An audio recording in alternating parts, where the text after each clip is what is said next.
Hello, everyone. Hello. How are you?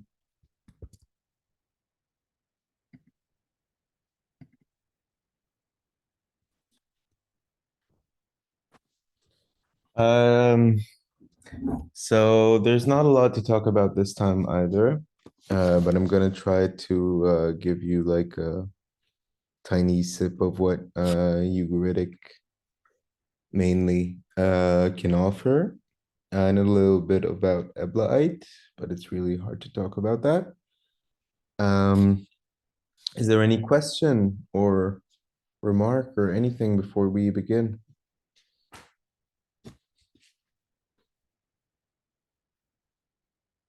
Fine. Well, Ugaritic was a language uh, spoken in roughly northern eastern Syria of today, here, um, pretty close to where Latakia is, pretty much where the finger of Cyprus points. So it's attested from around 1400 to 1200 BCE. That means the 14th and 13th centuries. Um, it was written in a cuneiform alphabet, which is special. Um, it was not a very common or widespread method of writing, but um, it was used by them at that time. Um, Around 2000 texts are attested, and just a few more hundred words written in syllabic cuneiform in dictionaries and such. So they had dictionaries at that time, which is really, really nice. So the cuneiform alphabet, like other alphabets, does not betray or convey vowels mostly. So words that are attested in syllabic cuneiform are very, very useful for information about the vowels in Ugaritic, but they are much scarcer than the text in cuneiform alphabet. Any question? Okay. So these are the letters that they had pretty much. So they had 26 letters for consonantal phonemes. Um, Obviously, they have retained more phonemes than, for example, Hebrew or Aramaic from some point. Um, we can see that they did not retain the lateral fricatives. So the voiceless lateral fricative seen has merged into sheen, and the emphatic lateral fricative or affricate has merged into tzade. But other than that, Ugaritic pretty much retains what it can, and it has sorry, yeah, Excuse me. yeah. What's the TS in the middle? So they had a sign for samech that some people argue should have been read samech or something like that. The order of the letters is very interesting because like if you add the aleph here, it's pretty much the same order we still use in Hebrew and consequently in European languages as well. But with some of the letters that are lost in Hebrew just scattered between the letters, which is nice. So between Gimel and Daled, we have Kha, and between Mem and Nun, we have Tha and stuff like that. But never mind that. And they had three different signs for Aleph, which we don't know exactly how were pronounced, but we assume that they were pronounced A, E, or U, and U. three different signs for the same phoneme. And this is why I said that their alphabet mostly does not convey vowels because it does only with the aleph. So there's a lot of information that can be gathered through words that have an aleph in them. So for example, the verb for to read, the verb for to ask, um, and also nouns like the word for chair. Through these roots and words inflected within the Ugaritic morphophonology, we can see the vocalic differences. So, for example, in the verbal stems or in the case inflection. So, for example, a word like chair, kise, or kusse, or something like that, can inflect to all three cases. And we can see that because they use a different sign for the third consonant in each case. So kuse-u would be the nominative, kuse-i would be the genitive, and kuse-a would be the accusative. And they have another S, which no one knows why or what's the difference, but never mind that. Any questions so far? How do you know the order of the alphabet? It appears in a lot of inscriptions, actually. So, for example, in Hebrew inscriptions, we know the order of the alphabet better than we know anything else, because most inscriptions, ancient Hebrew inscriptions, include only the alphabet in its order. And in Ugaritic also, we have several different tablets with just the alphabet written on them with more than one order, but this is the order that is the one identical to the Hebrew one. There's also tablets in the order identical or similar to the ones found in South Semitic, the Old South Arabian or Ethiopic letter order. So Hey, Lamed, Het, Mem, and so forth. Any other Thank you. questions?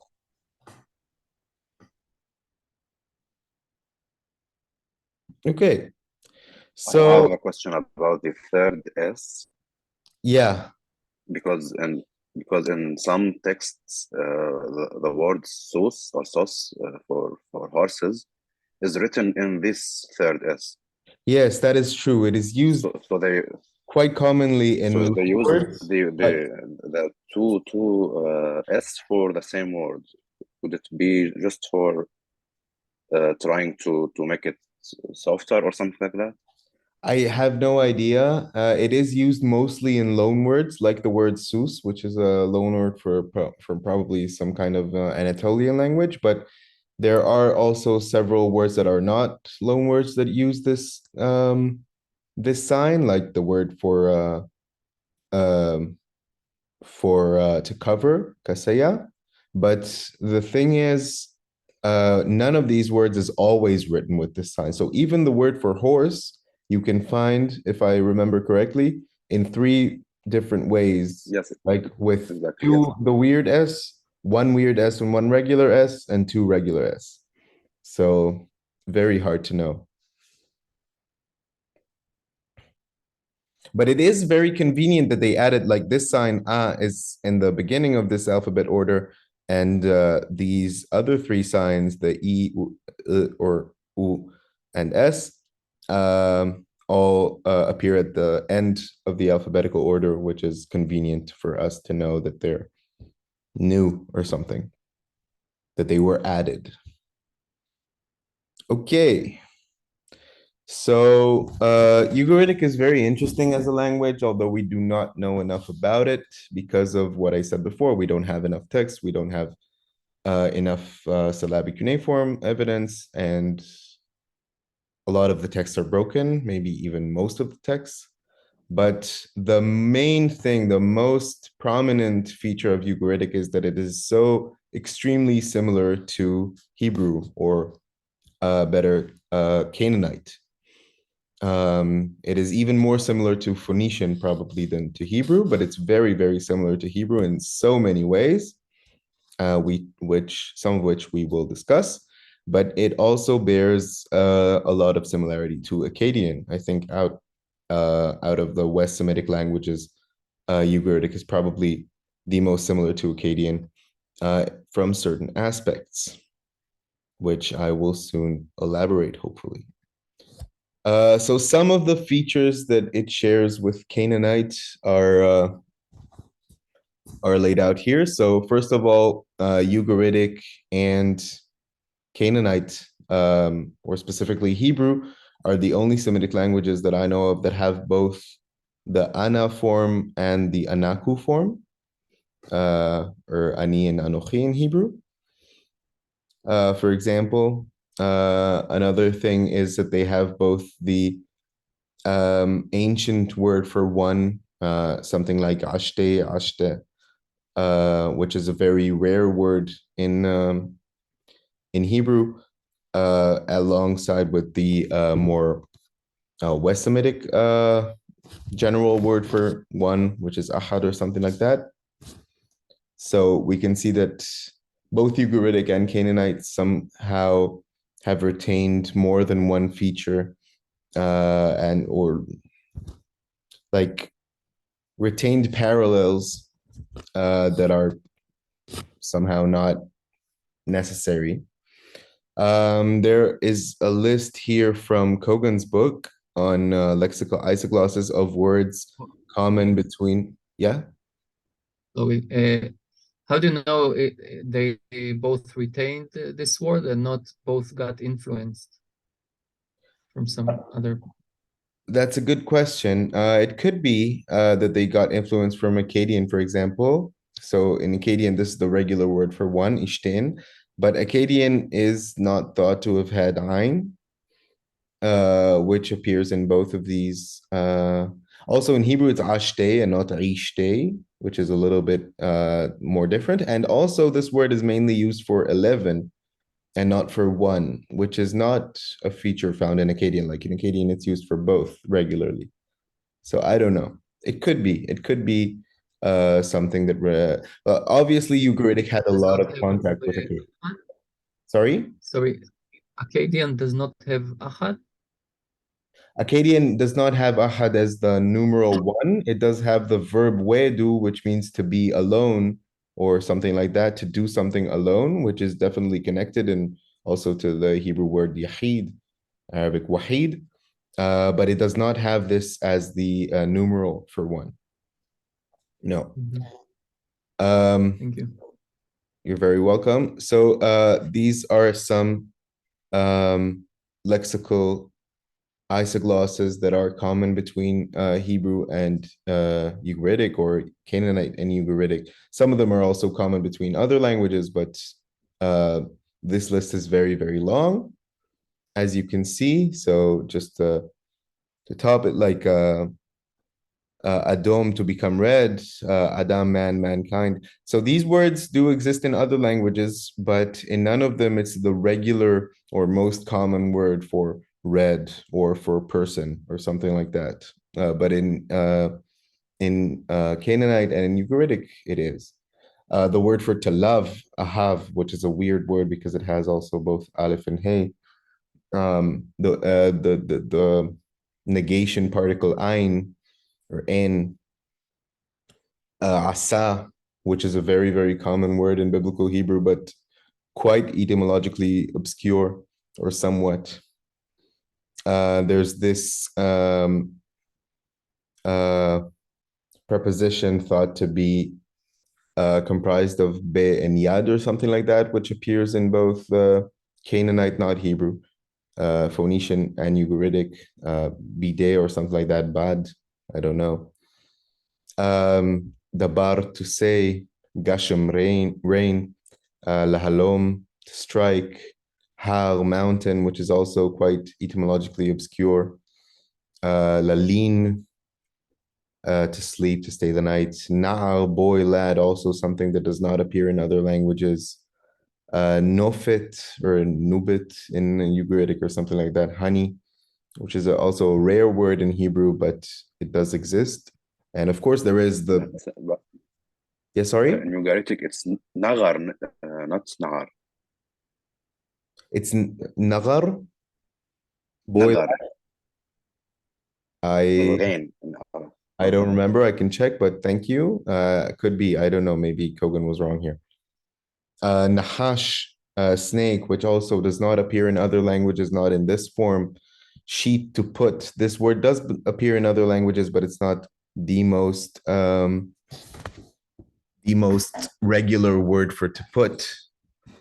But it is in, for example, Phoenician and in Ugaritic. It's also quite common in Hebrew. Not quite common, but it does exist in Hebrew. Tauk, toch in Hebrew, yare, to be What afraid, is the form Hebrew? of lashit, shatti, Sheet? shat, can. Okay. It's a rare word, but it does exist. It's not very rare in the Bible, I think. Sheet, shita. Yatzak, to pour, also. Um, a beer, bull, horse, or some kind of uh, animal, or I don't know. Evion, and there was already Onia, Ofan, and so forth. So you can see that these words share a lot of vocabulary, a lot more than probably any two other branches of Semitic, which has made a lot of people think that Ugaritic is very close, at least from the lexical point of view.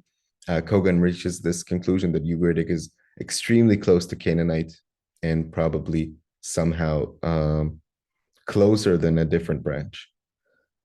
Okay. Any questions so far?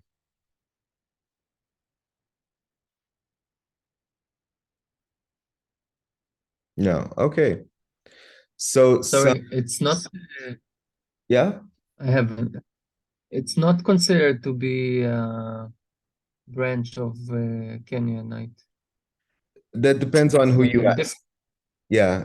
It's Mhm. not, in general, it's not considered to be a branch of Canaanite, but very close to Canaanite inside Northwest Semitic. But from Kogan's book, the conclusions are that Northwest Semitic is not really a unit from a lexical point of view, and Ugaritic is much closer to Canaanite, while Aramaic is somewhere in the middle between, say, Canaanite and Arabic, North Arabian languages, and so forth. But it is very, very, very, very disputed. So no one knows. Yeah. Okay. So some of the grammatical phenomena that are shared by Ugaritic and Canaanite, which is also very interesting because the reason Kogan doesn't like the idea of Northwest Semitic is because Northwest Semitic barely has any grammatical innovations that can define it as a group, while Ugaritic and Canaanite do share some of these. So, for example, we have the third person prefix conjugation, prefix t. So instead of, for example, in Hebrew, hem yif'alu ya'asu, it's hem ta'asu in Ugaritic and also in Amarna Canaanite. Amarna Canaanite is a mixed language, a mixed dialect of Akkadian and Canaanite, attested in letters in cuneiform syllabary. So this feature is not shared by Hebrew, but it does appear in Ugaritic and in Amarna Canaanite, which is very, very interesting. In Hebrew, we have it in the feminine third person. So hen tifalna, hen ta'asena, which also exists in these languages, in Ugaritic and in Amarna Canaanite. And it is different from, for example, Akkadian or Ge'ez, which have yud for the third person across the board, both for feminine and masculine. Another feature is the special conjugation of the verb lakach, to take, which inflects as if it were prima nun, although the first radical is el. So in Hebrew, some people explain this as analogy to Natan, but in Ugaritic, there's also Yatan. So I don't know if it could be analogous or whatever, but Anyway, instead of yilqah, it's yiqqah. Yiqqah. Yikach in modern Hebrew. Um, we have the verb yatan instead of natan or nadanu in Akkadian, meaning to give, which is also common between Phoenician and Ugaritic. We have the local preposition or later also relative marker or local relative marker athar, in Hebrew asher. In Hebrew, this has turned into the regular, or in Judean Hebrew, Judean biblical Hebrew, this is turned into the regular relative marker, asher, but it exists in Ugaritic and also in Phoenician as mostly a local preposition, so at the place of. It also exists in other Semitic languages, but not as common. Ugaritic has a VSO verbal, a VSO word order, sentence word order, usually. But if there's no object, it can also be SV. This is also quite common in Hebrew. Ugaritic has what we call Hey Locale, or Hey Megama in Hebrew, which is the probably the cognate of Akkadian ish, the terminative ending. But both in Ugaritic and in Hebrew, this means mostly locative, locative terminative. So in Akkadian, it can mean a lot of things, but in Hebrew, it's usually just to a place, which is also very interesting. And this does not appear in other languages at all, really. Both Ugaritic and Hebrew have these interrogatives ma and mi, which are not shared by other languages, really. Not with this hey, mah, at least. Both Ugaritic and Canaanite have a third person feminine plural suffix in the suffix conjugation or in the past, and na in the future. So this was lost in Hebrew. Like we say akhlu, hen akhlu, but in very old biblical Hebrew, it should have been hen akhla, and in the future, hen tuchalna. This is not shared only by these languages, but it's another nice feature that they have if you compare it to other languages. So, for example, Arabic has na in both. Hunna fa'alna, hunna yaf'alna. There's the negation particle bal, which is nice and appears. It is the regular negation particle in Phoenician, and it's also quite common in Ugaritic. In Hebrew, it's very, very rare, but it does exist. For example, yaharegu val ya'avo. And we have this nice shaf'il form that might be common between more than just Ugaritic and Canaanite, but it is interesting to see these vowels. So this is, in Hebrew, it's hif'il with an E vowel here, just like in Ugaritic, but in Ugaritic, it's a shin, the causative stem marker. So that's different, but the vowels are similar or seem similar. I think I Yeah. have one or two questions. Yeah. Feel free. It's interesting to me that for example, in the terminative, the Akkadian terminative, the sheen is a h, he in both Ugaritic and Hebrew, whereas in the shin stem, the sheen is retained in Ugaritic, but in Hebrew it is turned into he. Like, Yeah. Ugaritic has retained this sheen only in the causative. It has not retained it in the third person pronouns. It has not retained it in the conditional. So the third person pronouns in Akkadian, shu, she, in Ugaritic, hua, hia. Conditional, yeah. Ugaritic, shumma. Sorry, Akkadian, shumma, Ugaritic, himma or him or something like that. And the terminative.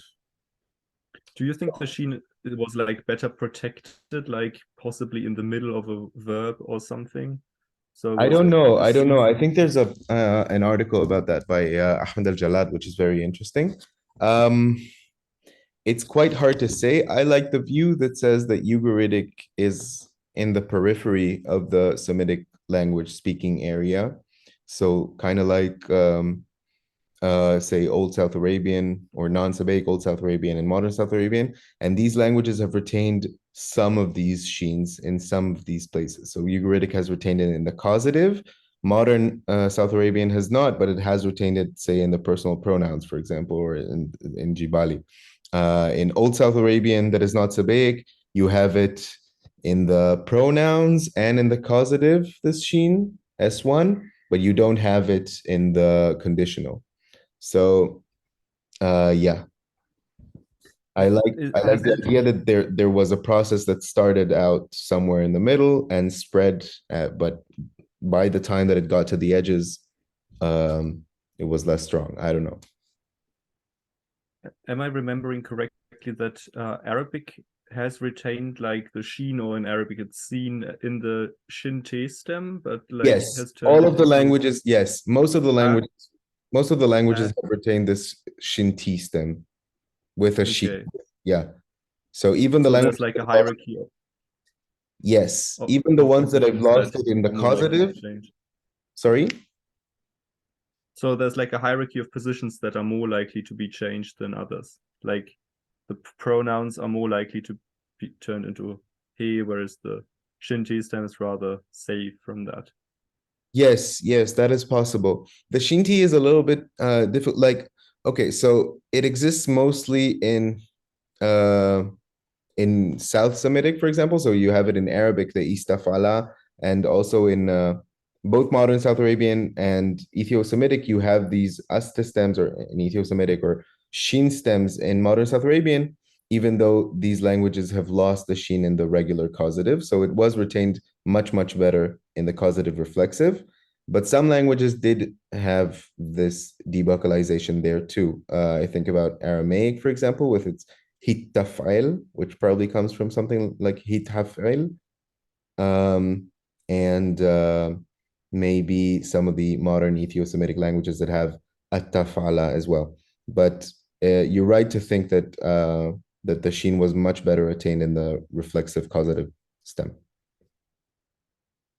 That's really interesting. And then the second thing was like, is there like what happened to the first noon in Natana That's a very good Nadana? question. Yeah, I have absolutely no idea. Okay. Like, it's a very weird verb in general. Why does it have Dalid in Akkadian? And a lot of the other languages just don't know it. Like Arabic barely knows this verb, and all of the South Semitic languages just don't have it at all. But in Hebrew and in Akkadian and in Ugaritic, it's really, really basic. I have no idea what happened there. But it's one of these verbs that have the special conjugation. Like there's also halach, which also has a special conjugation in many of the languages. So it's just a very common word. Somehow that just invites irregularities, or I don't know, just maybe preserves earlier stages that we don't know how to describe. Yep. Any other question? Yeah, I want Just to continue the Hey Shin discussion. Yeah. So would you say the Hey and Shin are interchanging, or Shin is the original one and in few places it changes to Hey? So this thing, so first of all, the sheen changed to hey in all of West Semitic only in these morphological environments. And this is probably the only morphological place where we have sheen, which is not true for hey. So maybe all of the morphemes that contain sheen have gone through a process of changing into hey. I have no idea why. It is uh, probably mandatory to say that sheen was before that, because in Afro-Asiatic we have S as the causative marker in all of the languages, like it's very, very common, and also in the third persons. So in this case, it does seem that the sheen is more archaic. than the hey. Okay. And Omar, you had a Thank you. question? No, I just wanted to apologize. It is actually nagar. Nagar. Nagar is Okay. another verb to protect. Yeah. No problem. And the last thing maybe I'll say about Sheen and Hey, maybe we'll talk about this next week, is that modern South Arabian, other than this regular Sheen to Hey shift in the morphemes, also has specifically West modern South Arabian, which means Mehri, its close dialects, Harsusi and Bathari, and also Hobyot, uh, and sometimes Sokotri have a shift from Sheen to Hey in lexical items as well. So, for example, the word for to cook in Mehri is behol or something like that. But maybe we'll talk about that next time. Any other question? No, good. So some similarities between Ugaritic and Akkadian, much less than with Canaanite, but it does still exist. So Ugaritic probably had, or at least Tropper thinks that it had a locative U, which is quite special. It does not exist in other Semitic languages. We have some relics of it in Arabic, but that's pretty much it. Maybe in Hebrew as well. I don't know. The Sheen causative, of course. An enclitic M, which in Akkadian at least we kind of understand what it does, but not always, I guess. But it's a conjunction, an extremely common conjunction. In Ugaritic, it's much less clear, but it's added in random places, or so it seems. Once again, this athar thing, which exists mostly in peripheral Akkadian, but also in regular Akkadian, ashar, meaning in the place where something happens. And the inflection of the relative particle. So in Akkadian, it's sha, say sha, shati, shuti, or something like that. And in Ugaritic, it's du, dati, duti, or something like that. So this is very, very similar to Akkadian, and none of the other languages, or most of the other languages, don't really have anything similar to this plural with tough, common plural with a tough inflection. But I guess that Shah in Akkadian somehow defeated all of the others.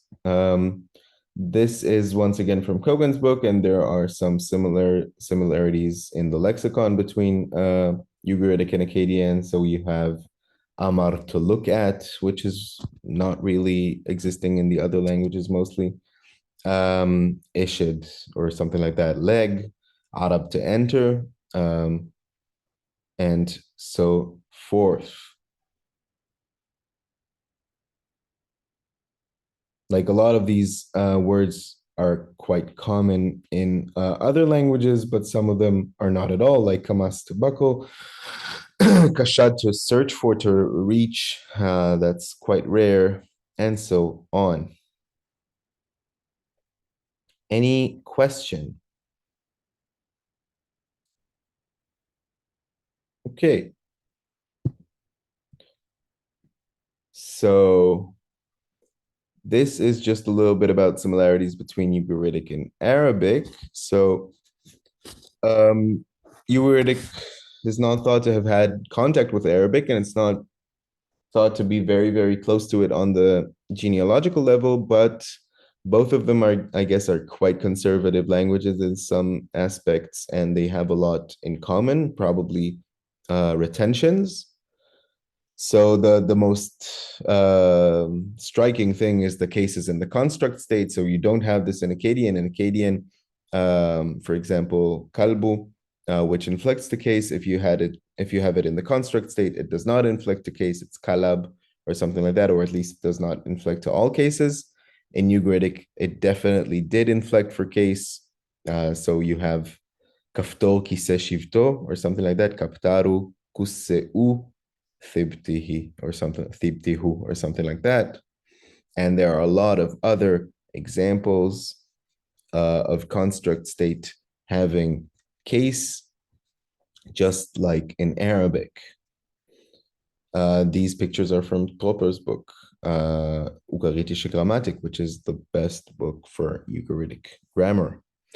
There's the conjunction pa or fa in Arabic, which is, well, in Arabic, it has a very distinct set of meanings. It is a little bit more complicated in Ugaritic, and it might be connected to Canaanite af. But anyway, just having this is very, very interesting and not common at all. There is an internal passive stem of each of the regular stems, except for the N, just like in Arabic. So, for example, you can say there's a passive of shif'el, there's a passive of hishtaf'el, and so on. In Hebrew, we just have relics of this in the pu'al and huf'al, but we don't have passive G, for example.